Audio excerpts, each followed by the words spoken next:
Hello everyone. Welcome back to my channel.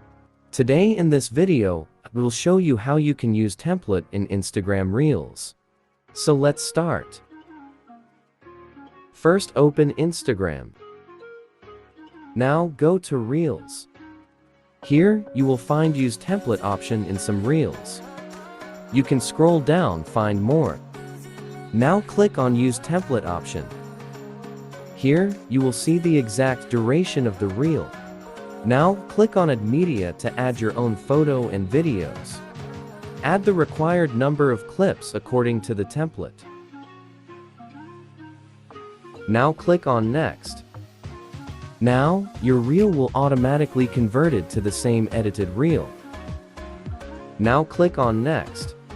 Click on Edit Clips if you want to change the section from the video clip. As I'm using the photo, so I can't do that. Remember, you can't change the duration. Now click on Next to upload your reel. Thanks for watching. Subscribe my channel and press the bell icon for all latest updates.